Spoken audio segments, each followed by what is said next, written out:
सैयदा ज़ैनब पाक ने कहा अगर कोई मेरे घर का जवान नहीं है, कोई मर्द नहीं है जो इन लाशों पे पहरा दे सके, तब मैं तो हूं। और आपने कहा मुझे खंजर की जरूरत है जिसकी बुनियाद पे मैं पहरा दे सकती हूँ। आपने करबला की रेत पर जो है वो खंजर ढूंढना शुरू किया। वहां खंजर क्या मिलता था, किसी का टूटा हुआ खंजर जमीन पे पड़ा मिल गया, उसी को उठा लिया और उसी टूटे खंजर से सैयदा ज़ैनब लाशों पे पहरे देने लगी।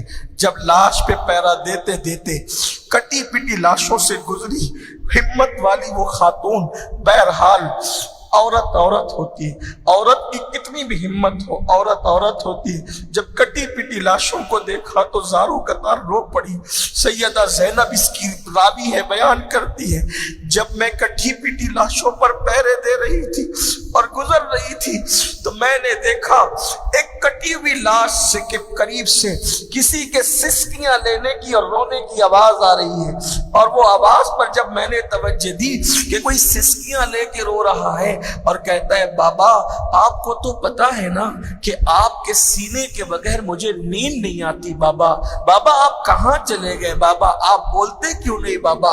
जब का ये आवाज तो जानी पहचानी है।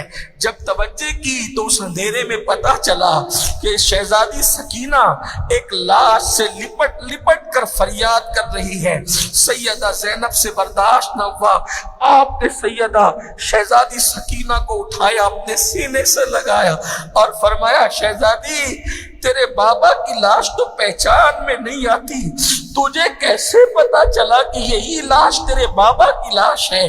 तब शहजादी सकीना ने कहा फूफी अम्मी जब मैंने इन कटी पिटी लाशों के करीब आकर के कहा बाबा कहाँ हो तुम, बहुत देर हो गई बाबा कहाँ हो तुम, और मैं तुम्हारे बगैर सो नहीं सकती बाबा, तो उस वक्त इसी लाश से आवाज आई थी मेरी सकीना मैं यहाँ हूँ। तो मैं बाबा की आवाज को सुन करके यहाँ पहुंच गई। वो रात कैसे गुजरी जिसको तारीख में शाम गरीबा कहते हैं।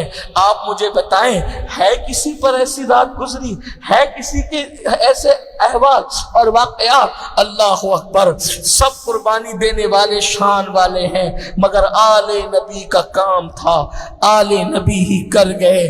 कोई न लिख सका अदीब ऐसी किताब रेत पर